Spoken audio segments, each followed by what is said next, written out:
Welcome to the Narrate podcast, where we aim to tell God's story with our lives.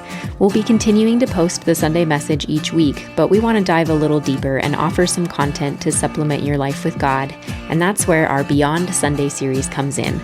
Join Adam and Narrate staff as they provide thoughtful discussions, ideas, and interviews that go beyond the message you'll hear on Sunday. So let's tell, thank you for doing this. So what are we doing? I just, like, your baptism story is unique because we technically didn't do baptism. Right, yeah. But at the same time, it was a powerful experience for me. That was such a special day. So I just, I never want to assume that someone wants to, you get to share as much detail as you want. Sure. But I just thought it'd be really fun for Narrate to hear your story about, like, how did you come to Christ, and then how did that kind of culminate this last year that led to this rededication or this whatever, we don't really have language for what we did last year. Yeah, so, I'd love to talk about that. So, where do you want to start your story? Where do you want to? Well, I get to be a little long-winded, so let's start at some place where we wouldn't need a full hour. I mean, I guess part of the rededication is something that comes from a place of, when I think when I was 16, I think that's a good place. That's post-family trauma. I partook in the RCIA, the Catholic, and so, and I was also, then I was in charge of the nursery at our church for a long time. I really, that really. As a 16-year-old? 17, yep, wow. When I was 17, I was running the whole nursery, Wow. And so, but that, Catholicism, Roman Catholicism, it felt so mechanical, like it never really resonated well with me. And that is part of the story that led me to what ultimately led me to Narrate. So I feel like that might be a good place to start. But if you'd like me to then I won't.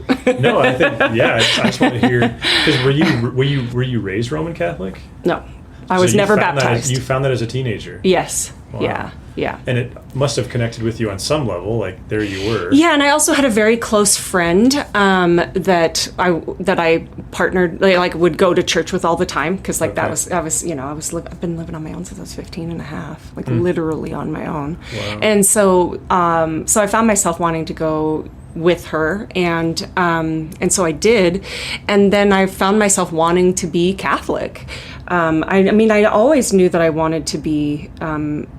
I wanted to be a part of God's family. Like, I always knew that. My mom didn't baptize me because she was 16 when she had my brother, and she was 18 when she had me, and she thought at that, like, not brain developed stage that she wanted us to choose our own path. Well, fine, but get me frickin' baptized first, and then let me choose. That's like, let me into God's family first, please. Wow. So. Because was she Roman Catholic? No. Oh, okay. No. My grandmother is Catholic, and my grandmother's family was Catholic, but no, there was my mama turned out to be a total drug addict by the time she was 20, and she could have used some Catholicism in her life, but we could start there. So at 16, you're connected with this Catholic church, but kind of not totally connected. Yeah, so there was definitely a yearning to be a part, but also just like as a broader like spectrum thing, have always been searching for my family, and then at some point it occurred to me that, like, God is my parents. God is the family that I've been searching for.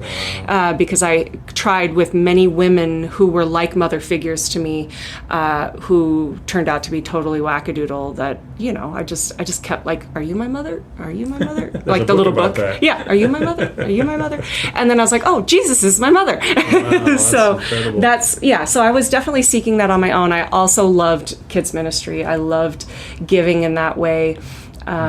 I loved being a part of, I've always worked with children, I became a teacher eventually. And so I have found a strong passion for trying to advocate for the littles who can't advocate for themselves. And, but I can't be one of those like child psychologists or whatever. I don't have the fortitude for that to be able to. Your background would, a lot of people with your background would end up in that. Probably, but for me, I know that's not a healthy choice. I feel like I wouldn't be able to, it would be hard for me to separate like not want to take these children and care for them myself. I mean, I have thought a lot. I have to constantly tell myself, like, don't look into fostering children. Like, stop. You can only do so many things, you know. But, and I don't know if you're experiencing this. You're not quite my age yet, but like, I'm starting. I'm only a year younger. Are you? Are you 46? Yeah. Oh, I thought you were 43.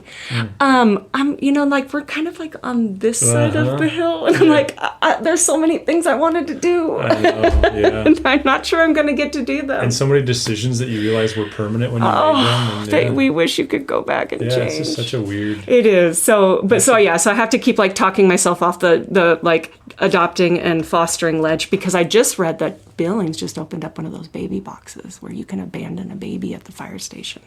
Serious? And not get in any kind of trouble. Whoa. Yeah, and I'm like, I want those babies, but wow, I didn't know that was a thing. Nationwide, it's a safe haven for women who simply cannot, and now that abortion is kind of, who knows, it's a place for a baby to be taken and cared for. But when you do that, you relinquish, all of your parental rights, but the baby lives and gets to have a shot in the world. So DPHS takes over. I think so. Wow. Yeah, I don't really actually know I just know that if you're a mom and you just can't do it for whatever reason, it doesn't matter. There's no questions asked. There's no contact involved. And I mean, the thought of it almost makes me cry, but you can take a baby and put it into this safe haven box. And when you close the door, someone's on the other end. Wow. I know. Isn't that wild? That's wild. Yeah. That breaks my heart. But also, it's better than what might be an alternative for that baby. Right. Which is, abuse or death or drug addiction or, whatever it might be. So how did you become the 17-year-old nursery director at a Roman Catholic school? So when did you get baptized then? Was it in that experience? So I started getting involved with the church. And so when I was 16, I think the RCIA process was 9 months or something. I think the Lenten season was where you got baptized. Yep. And then, my memory is so bad. And then then I started coming every Sunday, and there was a need for, I don't recall if maybe the nursery director bailed or whatever, but there was this need, and I don't recall if they invited me or if I begged them to allow me to, but I was already in college. I graduated high school a year early. I graduated college a year early. I think I had demonstrated that I was, responsible, and I was hiring high schoolers, kids practically my age, to be my assistants in the nursery, but it was in Walla Walla, Washington, so it was not like a huge city. Wow. And because I ended up going to Whitman there, a little private liberal arts college there, and so I started being in charge of the services for all of the littles, and that connected me with a lot of amazing families that kind of became like family to me. And so in some ways, I think but for me personally, the downfall of running that was that I'd never got to go to church. And I wanted that. That's why I got into the program. And so when Lexi reached out the other day and was like, I want to talk to you about kids ministry, I was like, oh, okay. But only if I could still go to church, because I need that. Right, totally. I know that the kids need it too, but I also need that. Right. So anyway. So are you going to try to do a 10-to-1 serve one? Is that? So yeah. So I'm gonna, she only booked me to help with the kids ministry. I said, let's start with once a month. And then it's just going to be at the 10:45 service. So I'm going to make every effort to make it to a 9:00 service, which I have not yet done. Sure. And if not, it would only be one Sunday a month. But I was like, that's big. I got really, I was really busy with the nursery when I was working at St. Pat's, and it was volunteer work. I wasn't being paid for any of that work or anything. So, and it was rewarding in every way, but it was just, and it was a service, and I felt close to God while doing it, but I really needed like Jessica God time. Yeah, for sure. Needed that. That's why I actually was in some meetings a few weeks ago, and someone asked when did you start 2 services? And I was like, way before we needed it, because of this. Yeah. Because if you don't have 2 gatherings, then your kids' people are. it just becomes such a us and them culture, and they just get so left out. And for some people, attending every other week works, but you have to give Lexi a hard time to restart Fun Time. What's Fun Time? We used to do, so there used to be, it was like a separate class for kids whose parents did that. Okay. So the idea was they would go to their kids' experience once, and then the Fun Time was just that. It was like movies. I love that. Like just I love basically that. Like keep them busy in front of a screen and with popcorn or whatever. Yeah, so. I love that. But also I'm still wanting, I'm not going to try and do it through our church, but I'm still wanting to start a little, like a girls' Lego club. Yeah. But yeah. Awesome. So anyway, so I'm going to start doing a couple, like a weekend, a 10:45 once a month, just to start. And then if I feel like my bandwidth is wider, then I will, I'll step in more. But I saw myself I was like, don't fall into the, I knew she was going on maternity leave, and I was like, do you need somebody full-time? She was like, no. You could start the Lego club as Fun Time. So that's what I was thinking. That's what I was thinking. And also, it doesn't have to just be girls. It was just an idea just because I have a girl. I'm actually serious. And some of those girls at St. Andrews I need some like outside of school fun time together. But yeah, no, I would love to do that. And I mean, I literally have so many Legos. It's just sort of silly.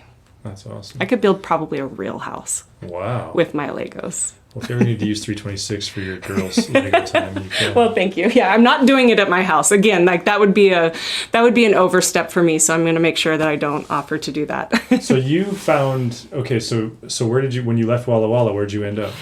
Well, and how did you connect? So I graduated college year early, and I was like, I'm going to move to New York City. Because that seemed like the logical progression for me. So I moved to New York City by myself with my 2 Persian cats.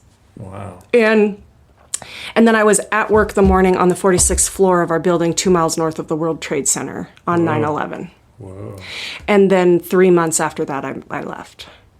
So that was sort of not in my trajectory of where I saw myself going, but it was just leaving, wasn't it? No, I didn't have any plans post New York. But when that happens, suddenly I was like, I need to rekindle with my mom. And that led to me coming to get my master's degree in Montana. I was just like, I'm just like fight or flight. I'm all flight. Going gets tough to get going. So you moved back home to be close to your mom. That went terrible. Well, yeah, but I will go back to say that I have lived in, probably 9 or 10 different states, and I've been to a few churches. There was a church down in Phoenix that I became really enamored with, and some of it came from their bell choir. It was a Lutheran church. I was attending. This was pre-Narrate, and I feel like I hear God's voice through music. And what's interesting, and this is a real testament to the people that you have brought in, is that after I moved back from Arizona, so in 2016 I started at Narrate. It was actually my counselor who goes to a different church who was like, you should try Narrate. I think you would love it. Wow. And so I did, and I did love it. And so I started going in 2016, 2017, and then I moved back to Arizona in 2018. Well, I had Brooklyn there, and then decided that I keep leaving Montana and wanting to come back. And I decided, especially during COVID, that Montana it's the place I feel closest to God. That's the truth. It's the place I feel closest to my best version of myself. Oh. And I said, so after I had Brooklyn and realized, it was a time where you couldn't get milk, and here she was, not even 2 years old. And I was like, I can't find resources for my own child. And I thought, this just would not be as big of a problem in Montana, you know? And so I also think I was just looking for an excuse to come back, because every time I leave, I regret it. So I found my way back, and the first day I came back to Narrate, Brooklyn was with me, we heard Leslie singing. And I said to Brooklyn, I have to go tell that woman what a beautiful voice she has. And that was the last time I had any sort of lapse in, I'm finally in Montana. I own a home here now on 5 acres. And, but yeah, it was like the reassurance that I needed that Narrate was my home. For all of the places that I feel like I've been looking for a home, and I've said this before to you, the closest I've ever come to finding it is at Narrate. for what you bring, for what the choir brings, for what the people bring, for the feeling of it, for the fact that it's in a theater. I mean, just all of it just feels like whatever I imagined home to feel like. And most of my adult life, and also some of my adolescent life, I was looking for a home in all of the wrong places. And then when I found Narrate, I felt like that finally went dormant in me. I'm no longer searching. I'm not searching for another place to live. I'm not searching for another church. I'm not searching for a better relationship with God in that way. I just am really happy. And I feel really, really at home. And so Narrate for me has kind of been, you guys have always been there. It's just, I finally found a place in my life where I was ready and willing and glad to stay.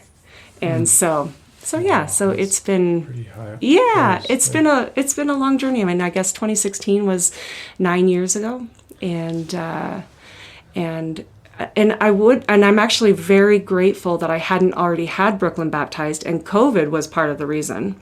Well, and also I wanted to wait, not because I wanted her to be able to choose her own path. She's going to be a part of God's family, whether she wants to or not. No, she loves it. But COVID happened, and I didn't have a place that felt like it was the entry point to God's family for us. I just didn't have that yet. And then when we came back, we had missed it from the previous year. We had missed the baptism. It was just too close. And then I finally kind of got back into Narrate and was going regularly, and then it just worked out. And that it was in the Missouri River. Also for me, I'm a really strong water baby. I always have been. I've just been drawn to, almost spiritually drawn to water in that way. I think I told you one time, literally every shower I have ever taken since I was 16 years old, I think of it as a baptism. Wow. I can't unlearn that in my brain. And so swimming and, it all sort of fell together and was just amazing. So it was a really special day for us, that baptism. It was a long time coming, but also it just fell on a weekend that Brooklyn's grandparents were going to be in town. And these are her paternal grandparents that I have become very close with and just adore. And so it just worked out that they happened to be there and were able to come into the water with us. And even on the baptism email that you sent out recently, we're all in that picture. Wow. Yeah. That's awesome. A picture from last year. So, yeah. So that was pretty special. I mean, you've alluded to a lot of things there, but how do you connect with Christ best in your day-to-day life? What for you? Yeah, so, first of all, I feel like it always, as opposed to maybe the end of the week, I feel like Sunday for me is the beginning of the week. And so I always, when I do my confession with the bread and the blood of Christ, after you guys administer that, and then we sit down at our seat and we wait for the rest of the, the line to go through. I just confess all of my sins. I just bow my head and just try to get a clean slate, because I think of that as a beginning of every week. For sure. Wow. Yeah. And so that's part of why being there for Sunday is really important to me as well, because it feels like an opportunity to bare my soul and to to connect. Yes, absolutely. And so then I feel like I start that's the start of my week. And so then I remember that. I also sort of live by my life application Bible. I know that not every scripture needs to apply to this modern world we live in, but my brain is constantly seeking that type of validation and understanding. Here's what this meant then, and here's exactly how to apply it now. So I'm just left brain enough to I'm very good at following directions. I'm very good at I have a pretty strong analytical acumen, but sometimes, especially with scripture, I just need to know what does this mean for how I can be a better Christian? What does this mean for our life as we are here in 2025? And so my goal is to read every word in my Life Application Bible, and I'm probably not 1/3 of the way through it. And I've been working through it since I was 17 years old. So sure. Yeah. Good for you. Yeah. So I regularly look to that. I try to do prayer with Brooklyn in ways that feel sort of organic and natural for her, because I am always wary of not wanting to push anything on her, but wanting her to come sort of naturally to the the desire to want to pray and give thanks. And she's really interesting in the sense that her desire to know more about God and Jesus is just insatiable. Like, she told me one night before bed, she said, almost as if I knew but was withholding the information, she said, "Mom, I know that God created everything, but I'm not going to sleep tonight until you tell me who created God." Whoa. I was like, well, good luck with that. I'll be in my room if you need me. Wow. So I want her to the Nicene Creed and she knows from St. Andrew. She knows more prayers than I do. Yeah, I mean, more of those. So that's been a good fit for her. It really has. She loves that. She has, and it's really kind of for me. Christianity, spirituality, wanting to be Jesus-like is a moral framework that I think, and a virtues-driven framework that I think is good for every human that ever could live. They do virtue well there. Yeah, they do virtue really well there. And so she'll come home from school and say, like, "Mom, what was the kindest thing you've ever done?" And these are totally unprompted, unscripted, just genuine curiosity coming from a kid who wants to learn everything there is to learn. And so I'm so grateful for that. I love that. I love the school. I love all of the people that are involved there. She had an amazing teacher. And they're helping answer some of the questions that I don't have all the answers to. Right. I'm new-ish. We're all kind of new-ish to, for sure. To some of this stuff. And so it's been helpful. And she even was asking me about the conclave. Whoa. Yeah. So I watched the movie and, ChatGPT'd it real quick. Wow. And so I feel like we're partners. I feel like, Narrate, St. Andrews, myself, kids ministry, we're all kind of partners in this. And like they say, it takes a village to raise a child. I feel like it takes this community to help us be our best version of ourselves. And you can do it without it, but I just feel like we do it better when we do it together. Yeah. And I remember you had said in one of your messages one week, and this was probably several years ago, which was basically like, there might not, we would be fulfilling a lot of our needs if we had more and better quality relationships. And I believe, that is like an axiom of life. And so that is something that I'm trying to really set the stage for her, especially as I'm an older mom. I don't think that I'm, going to kick the bucket anytime real soon, but you never know. So I just really want to give her this foundation and help her learn to love Christ, learn to love God and the family and the community that he provides for us, so that one day when she doesn't have me to lean on, she will have that. Yeah. So I love that cloud statement of if your family of origin is your family of God, then your family of God is unhealthy. So the fact that you're setting Brooklyn up to go like, yeah, and not just Narrate, but the church is your family. Yeah, yeah. I really came to a point in my life where I just said, like, God is my family. That is my family. And I keep looking for these earthly beings that, let you down time and time again. And God just never does. And so, not that that's a requirement for a family, but just that belongingness, just that being a part of, something so much bigger and better. And also the hope of something beyond this life. Like, let's be honest, I really hope there's something beyond this. It's so fascinating because you have such a science brain. I do, and it is in conflict. So yeah, purportedly, like, that's what's interesting. Right? Yeah, so creationism in my mind, like Adam and Eve were single-celled amoebas, right? They were like, No, I mean, not really, but yeah, I in the places where I really want answers, I just say, I'm just going to believe. I'm just going to have faith. I'm just going to let that one slide. Is that new? Or like when do you remember what stage of life you were able to do that? Yeah, probably about the time I think that my brain was actually done forming, which is what they say, like 25 years old. I'm really like a need answers and need proof kind of a person. I'm very pragmatic in that way. But I do also, when I look up at the stars in the sky, I can't wrap my brain around the universe, and I know that I can't wrap my brain around God.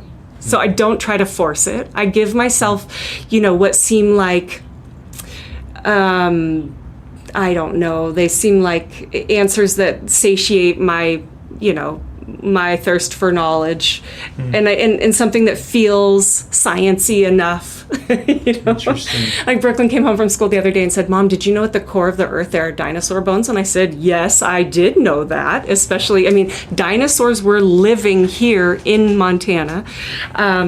So yeah, it's hard to reconcile all of that. I guess my process is I reconcile it to a point where then I can no longer explain it, and I just accept that I don't know everything and I can't know everything, and that's beyond my ability to understand.